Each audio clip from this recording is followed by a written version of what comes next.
Hello बच्चों बच्चों मैं गौरव भाई आप लोगों का फिर से स्वागत करता हूँ इस वीडियो में। और आज की वीडियो के बाद या आज की वीडियो के बाद जितनी भी वीडियो होने वाली हैं कुछ वीडियो तक वो बहुत ही इंपॉर्टेंट वीडियोस होने वाली हैं। और मैं आप लोगों को इन वीडियोस में प्रोबेबिलिटी ऑफ डिटर्मिनेंट का यूज़ करके किस तरीके से क्वेश्चंस को सोल्व किया जाता है वो सिखाऊंगा। और बच्चों मेथड बहुत ही यूनिक है और मेरा अपना डेवलप किया गया मेथड है, बड़ा यूनिक मेथड है। आप प्लीज़ इसको एक बार ज़रूर देखें और इस मेथड को ज़रूर शेयर करें बच्चों के साथ ताकि उनका बेनिफिट हो सके। और मेरा अपना तरीका है प्रोबेबिलिटी ऑफ डिटरमिनेंट को कराने का, वो ज़रा आप लोग देखें। तो बच्चों ये वीडियो बहुत ध्यान से आपने देखनी है क्योंकि ये प्रोबेबिलिटी ऑफ डिटरमिनेंट की जान है। कुछ प्रॉपर्टीज आपको कराऊंगा जो क्वेश्चंस में आगे जाके यूज़ होंगे डायरेक्टली। फिर आपको कुछ प्रॉपर्टीज कराने के बाद 10 के अराउंड प्रॉपर्टी में आपको बताऊंगा डिटर्मिनेंट की जो कुछ खासियत होती हैं, प्रॉपर्टीज होती हैं, वो कराने के बाद फिर मैं आपको मेथड्स बताऊंगा कि क्वेश्चन को सोल्व करने के डिफरेंट डिफरेंट मेथड्स बताऊंगा। हमारे पास 7 के अराउंड मेथड्स हैं और कुछ एक हमारी टाइप्स हैं, ठीक है बच्चों। तो जिनमें सारे क्वेश्चन सोल्व हो जाएंगे, आपका एक भी क्वेश्चन नहीं बचेगा। 7 मेथड और 4 टाइप के अंदर हर क्वेश्चन कवर हो जाएगा मैट्रिसेस का, चाहे वो किसी भी लेवल का क्वेश्चन हो, कैसा भी क्वेश्चन क्यों ना हो। तो चलिए शुरू करते हैं बच्चों प्रॉपर्टी ऑफ डिटर्मिनेंट के साथ।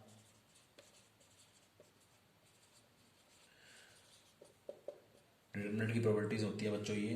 तो जो सबसे पहली प्रॉपर्टी डिटर्मिनेंट की है बच्चों, खासियत है डिटर्मिनेंट की, चाहे आप चेक करके देख सकते हो, वेरीफाई अगर आप करना भी चाहो तो।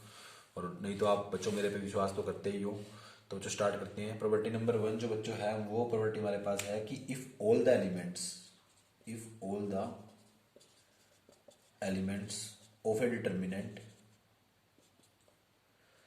If all the elements of any row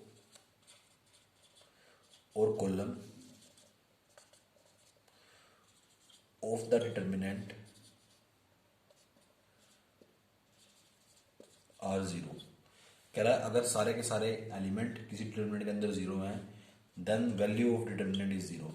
then value of determinant is zero. तो बड़ी आसान सी प्रॉपर्टी है बच्चों, जरा सा देखते हैं क्या कहने की कोशिश कर रहा है। कह रहा है सारे के सारे अगर एलिमेंट्स, किसके एलिमेंट, एनी रो और कॉलम, कह रहा है किसी भी रो या कॉलम के अंदर अगर सारे के सारे एलिमेंट किसी डिटर्मिनेंट में जीरो हैं तो उस डिटर्मिनेंट की वैल्यू भी क्या हो जाएगी बच्चों, जीरो हो जाएगी। बड़ी सिंपल सी प्रॉपर्टी है। एग्जांपल ले लेते हैं। मान लो आपके पास कोई डिटर्मिनेंट आपको गिवन है और उसके अंदर आपके पास ये डिटर्मिनेंट आपको गिवन है। तो देखने से आपको पता चल रहा है कि एक कॉलम नंबर 1 के सारे के सारे एलिमेंट कैसे हैं, जीरो हैं।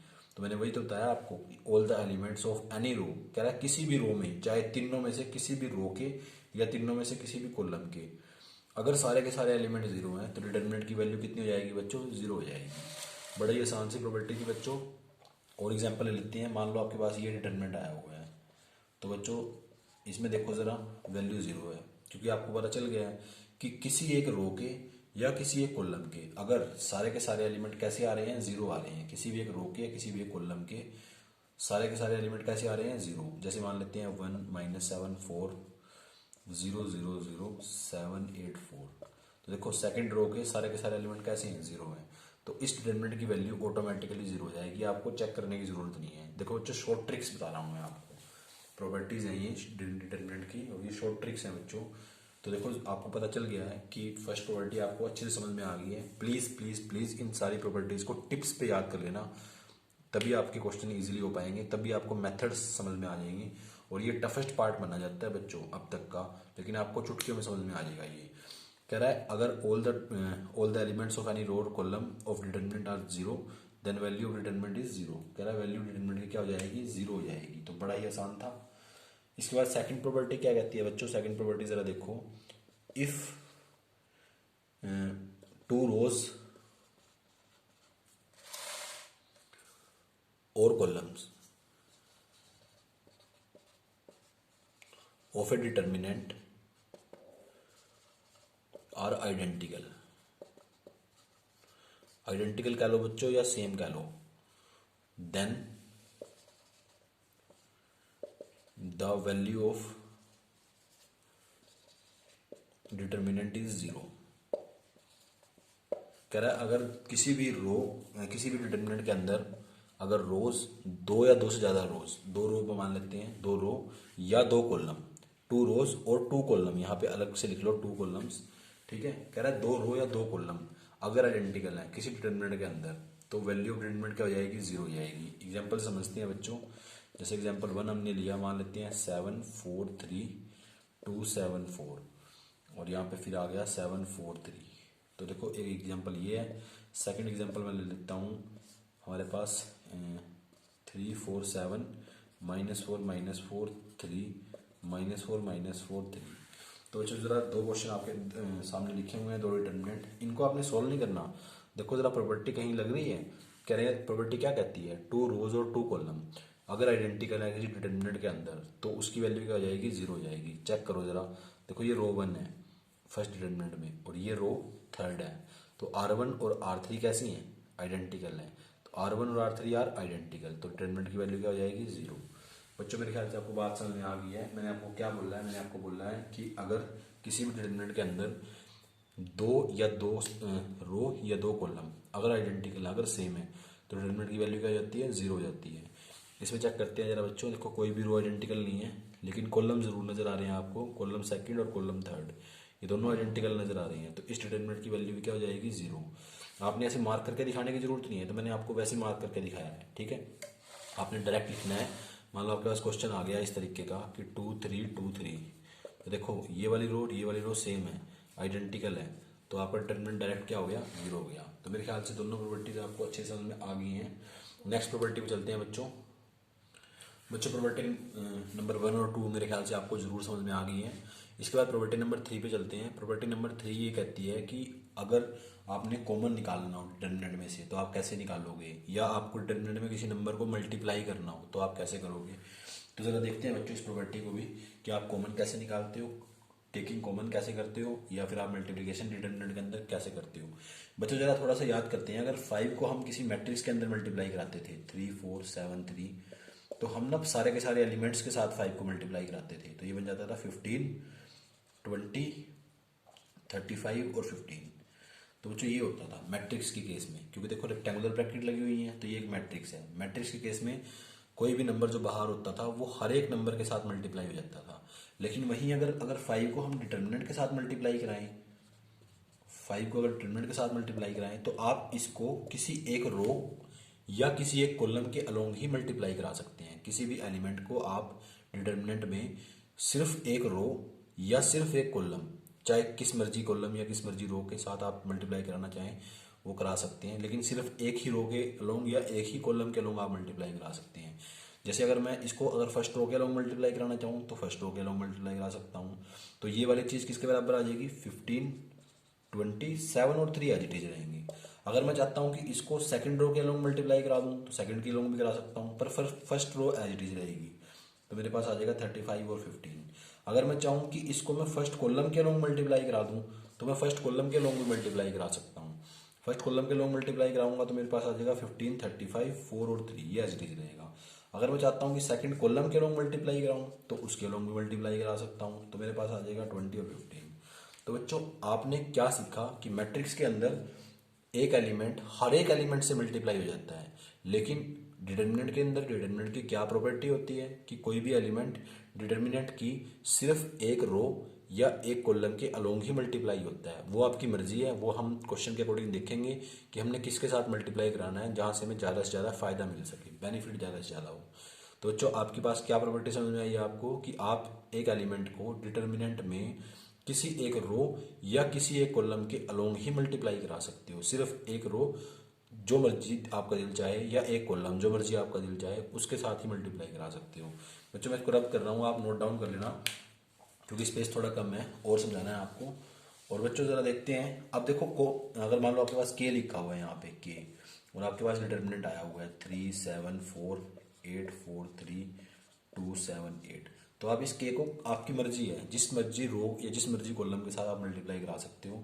मान लो आपका दिल कर रहा है कि मैं सेकंड कॉलम के लोग मल्टीप्लाई कराऊं इसको, तो आप सिर्फ एक ही कॉलम के लोग मल्टीप्लाई करा सकते हो।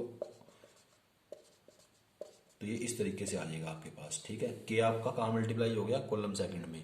अगर आप चाहते नहीं कॉलम सेकंड में नहीं कराना मैंने मल्टीप्लाई, मैंने तो कॉलम थर्ड में कराना है, तो के को आप कॉलम थर्ड में भी मल्टीप्लाई करा सकते थे। अगर आप चाहते हो कि नहीं कॉलम थर्ड में भी नहीं कराना मैंने तो रो थर्ड में कराना है, तो रो थर्ड में भी आप मल्टीप्लाई करा सकते हो, लेकिन सिर्फ आप एक ही कॉलम या एक ही रो उसी में मल्टीप्लाई करा सकते हो, ठीक है। वन कॉलम और one row, any one of your choice, ठीक है बच्चों। तो बड़ी आसान सी प्रॉपर्टी थी। मल्टीप्लिकेशन आपने सीख लिया है। अब कॉमन निकालने का भी वही तरीका है बच्चों, कॉमन निकालने का भी वही तरीका है। मैट्रिक्स के अंदर से मान लो मैट्रिक्स लिखा हुआ है आपके पास 15, 20, 25 और 30, इसमें से आप 5 को कॉमन निकालना चाहते हो तो हर एक एलिमेंट से कॉमन आता है। 5 कॉमन निकालोगे तो हर एलिमेंट से कॉमन आएगा, यहाँ से भी कॉमन आ जाएगा, 5 यहाँ से भी कॉमन आ जाएगा, 5 यहाँ से भी कॉमन आ जाएगा और यहाँ से भी कॉमन आ जाएगा।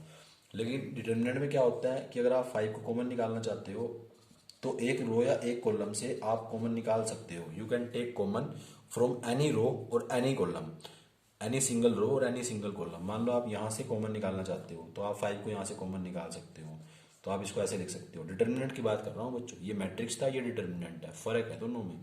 तो 5 यहाँ से कॉमन निकाल लोगे तो क्या बचेगा, 3 बचेगा, यहाँ पे 4 बचेगा, यहाँ एज इट इज 25 और 30 रहेगा। बच्चों मेरे ख्याल से आपको ये बात समझ में आ गई है। अगर आप चाहते हो कि 5 को यहाँ से भी कॉमन निकाल लो तो आप फिर यहाँ से भी कॉमन निकाल सकते हो। तो देखो 5 तो पहले से कॉमन था, 5 यहाँ से कॉमन निकल गया तो ये आपके पास 25 आ गया बाहर।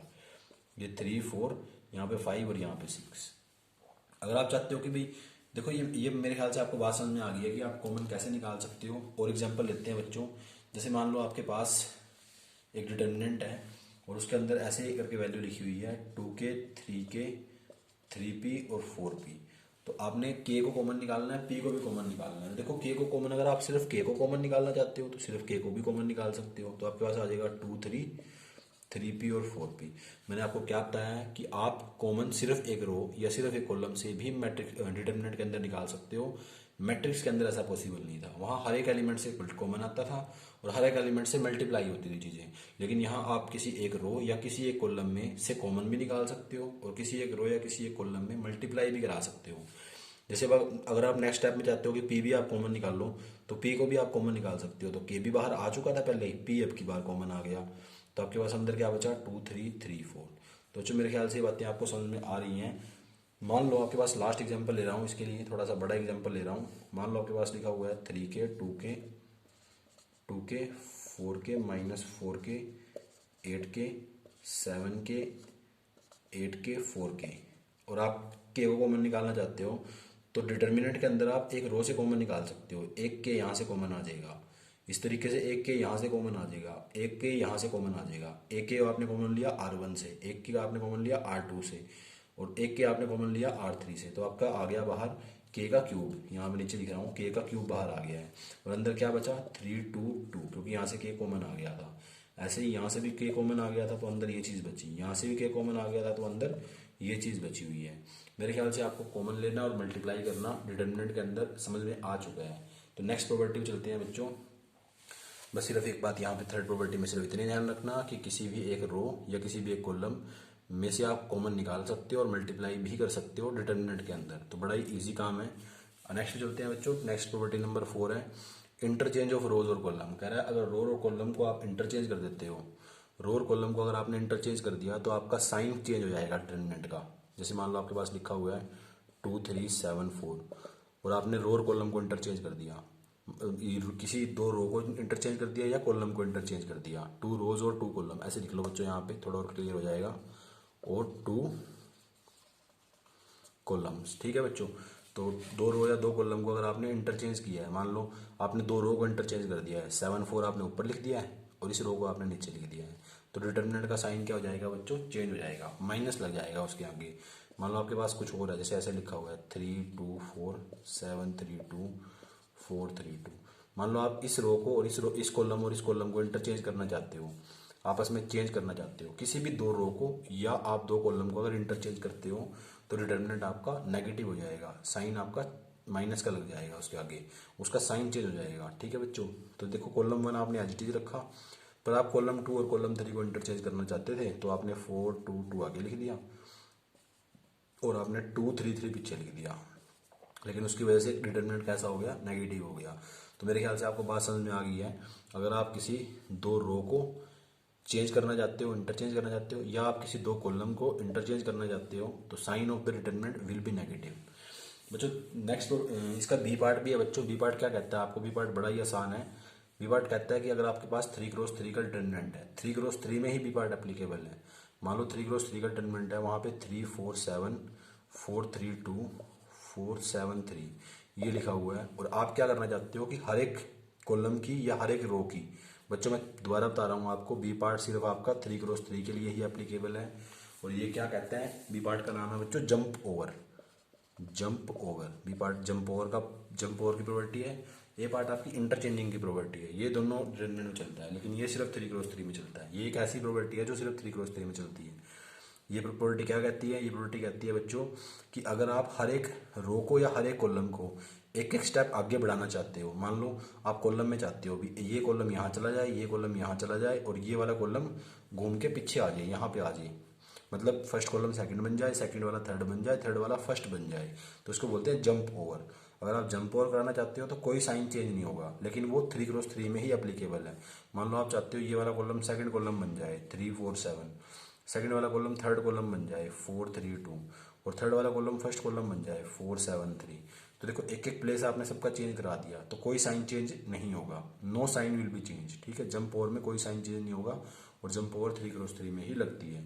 मान लो आप ये चाहते हो कि रो इंटरचेंज हो जाए, ये वाली रो सेकंड वाली फर्स्ट पे आ जाए, तो देखो सेकंड वाली रो आपने फर्स्ट पे लिख दी है, थर्ड वाली सेकंड पे आ जाए 3 7 2 और फर्स्ट वाली थर्ड पे चली जाए, लास्ट में चली जाए। सारी एक एक प्लेस चेंज कर गई है अपना, तो सभी एक एक प्लेस चेंज कर गई हैं, तो जंप ओवर हुआ है। ठीक है, तो कोई साइन चेंज नहीं होगा, यहाँ पे सेम साइन रहेगा। जंप ओवर में सेम साइन रहता है, लेकिन अगर दो रो इंटरचेंज कर रही हैं या दो कॉलम इंटरचेंज कर रहे हैं तब आपका साइन नेगेटिव हो जाता है। मेरे ख्याल से ये प्रॉपर्टी भी आपको समझ में आ गई है अच्छे तरीके से। तो नेक्स्ट प्रॉपर्टी में चलते हैं बच्चों। हाँ तो बच्चों इस वीडियो की लास्ट प्रॉपर्टी है। वैसे प्रॉपर्टी बच्चों 10 है, लेकिन बाकी की 5 प्रॉपर्टीज मैं आपको नेक्स्ट वीडियो में कराऊंगा, नहीं तो वीडियो थोड़ी सी लेंथी हो जाएगी। इन 5 प्रॉपर्टीज को आपने अच्छे तरीके से पढ़ लेना, अच्छे तरीके से सुन लेना है, बार बार सुनना है और बार बार इनको लिख के देखना है, ताकि आपकी ये अच्छे से टिप्स पे याद हो जाएं। ऐसे ही फिर नेक्स्ट 5 प्रॉपर्टी भी आपने टिप्स पे याद कर लेनी है, फिर आपको क्वेश्चन करने में बड़ा मजा आएगा, बड़े इजी आपके लिए क्वेश्चन हो जाएंगे और मेथड को समझना आपके लिए बड़ा आसान हो जाएगा। वैसे मैंने मेथड्स बना रखे हैं और मेथड से क्वेश्चन बड़े आसान हो जाते हैं, आपको दिक्कत नहीं आएगी, लेकिन फिर भी प्रॉपर्टीज समझना बड़ा इंपॉर्टेंट है। तो आज की इस वीडियो की लास्ट प्रॉपर्टी जरा देखो बच्चों, फिफ्थ प्रॉपर्टी में लिखा हुआ है स्प्लिटिंग प्रॉपर्टी। इसका मतलब क्या है बच्चों, इसका मतलब सिंपल सा मतलब है इसका कि अगर आपका किसी भी रो या किसी भी कॉलम में एक एलिमेंट दो या दो से ज़्यादा एलिमेंट का सम है, किस तरीके से, जैसे मान लो ऐसे लिखा हुआ है, मैं इस प्रॉपर्टी को इस तरीके से बता देता हूँ आपको। जैसे मान लो x लिखा हुआ है, y और z, यहाँ पे लिखा हुआ है x plus P, Y plus Q, Z plus R, और यहाँ पे लिखा हुआ है ए बी सी। तो देखो बच्चों आपको नजर आ रहा है कि यहाँ पे एक एलिमेंट बाकी दो का सम, एक एलिमेंट दो एलिमेंट्स का सम है। एक एलिमेंट का क्या सम है, दो एलिमेंट, एक रो के अंदर या एक कॉलम के अंदर। प्रॉपर्टी स्प्लिटिंग प्रॉपर्टी कहाँ लगती है, जहाँ पे बच्चों एक एलिमेंट, एक रो या एक कॉलम के अंदर सारे के सारे एलिमेंट, तो दोबारा फिर सुनो बच्चों, एक रो या एक कॉलम के अंदर सारे के सारे एलिमेंट दो या दो से ज्यादा एलिमेंट का सम हो। सारे के सारे एलिमेंट कैसे हैं बच्चों, देखो यहाँ नजर आ रहा है आपको, कॉलम 2 में सारे के सारे एलिमेंट किस तरीके से नजर आ रहे हैं आपको, दो या दो से ज्यादा एलिमेंट का सम नजर आ रही है। देखो यहाँ पे दो एलिमेंट का सम नजर आ रहे हैं आपको, है ना, दो एलिमेंट का सम नजर आ रहे हैं। इसका मतलब क्या है, जरा ध्यान से देखना, दो एलिमेंट का सम है। देखो कॉलम 2 में सारे के सारे एलिमेंट कैसे हैं, जो टू एलिमेंट्स का सम है। तो जब किसी भी कॉलम में या किसी भी रो में सारे के सारे एलिमेंट ऐसे हों जो दो या दो से ज्यादा एलिमेंट का सम हो, तो आप उस डिटर्मिनेंट को, जितने एलिमेंट का वो सम है उतने डिटर्मिनेंट्स में ब्रेक कर सकते हो। देखो यहाँ पे ये सारे के सारे एलिमेंट दो एलिमेंट्स का सम है। देखो ये वाला भी x प्लस पी है, दो एलिमेंट का सम है, ये वाला y प्लस क्यू है, दो एलिमेंट का सम है, ये भी z प्लस आर है, दो एलिमेंट का सम है। तो आप इस डिटर्मिनेंट को दो डिटर्मिनेंट में स्प्लिट कर सकते हो। कैसे स्प्लिट करोगे बच्चों, स्प्लिटिंग आपने करनी है कॉलम 2 के अलोंग, ऐसे लिख देना है बच्चों, बिल्कुल आपने स्प्लिट अलोंग कॉलम 2 के अलोंग स्प्लिट कर रहे हो आप। और एक टाइम पे बच्चों हमेशा याद रखना है, एक ही कॉलम के अलोंग आप स्प्लिट कर सकते हो या एक ही रो के अलोंग स्प्लिट कर सकते हो। एक पर्टिकुलर टाइम पे आप एक ही कॉलम या एक ही रो के अलोंग ही स्प्लिट कर सकते हो। जरा ध्यान से देखना बच्चों, जब आप स्प्लिट करोगे, स्प्लिट आपने किस तरीके से करना है, स्प्लिटिंग सिर्फ कॉलम 2 की होगी, बाकी सेम रहेगा। जैसे यहाँ पे एक्स वाई जेड सेम रहेगा, ए बी सी सेम रहेगा, इसी तरीके से सेकंड वाले में भी एक्स वाई जेड और ए बी सी सेम रहेगा, क्योंकि स्प्लिटिंग किसकी हो रही है, सिर्फ कॉलम 2 की हो रही है। कॉलम 2 के जो फर्स्ट वाले एलिमेंट है वो आपके फर्स्ट डिटर्मिनेंट में आ गए, और जो सेकंड वाले एलिमेंट है वो आपके सेकंड डिटर्मिनेंट में आ गए हैं। मेरे ख्याल से आपको ये स्प्लिटिंग प्रॉपर्टी भी समझ में आ गई है। मैंने आपको क्या बताया है कि स्प्लिटिंग हमेशा, ये भी ध्यान रखना, एक टाइम पे एक ही कॉलम या एक ही रो के अलोंग ही स्प्लिटिंग आप कर सकते हो। और स्प्लिटिंग किसकी होती है, जहाँ पे सारे के सारे एलिमेंट 2 एलिमेंट का सम हो या 3 एलिमेंट का सम हो। ठीक है बच्चों, तो इस तरीके से स्प्लिटिंग होती है। एक दो एग्जाम्पल और समझ लेते हैं स्प्लिटिंग के ऊपर।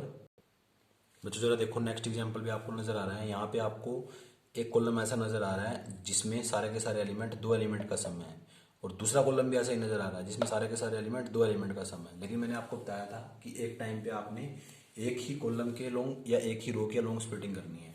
तो आपकी मर्जी है, कॉलम 2 के लॉन्ग स्प्लिटिंग कर लो या कॉलम 3 के लॉन्ग स्प्लिटिंग कर लो। तो मैं पहले स्प्लिट कर रहा हूँ कॉलम 2 के अलोंग, स्प्लिटिंग अलोंग कॉलम 2, ऐसे लिख लेना, अलोंग कॉलम 2। कॉलम 2 के अलोंग स्प्लिटिंग करोगे आप, तो देखो कॉलम 2 में सारे के सारे एलिमेंट 2 एलिमेंट का सम है, तो आपने डिटरमिनेंट को 2 पार्ट में स्प्लिट कर देना है। तो देखो फर्स्ट वाले तो सेम आएंगे, कॉलम 1 तो सेम रहेगा।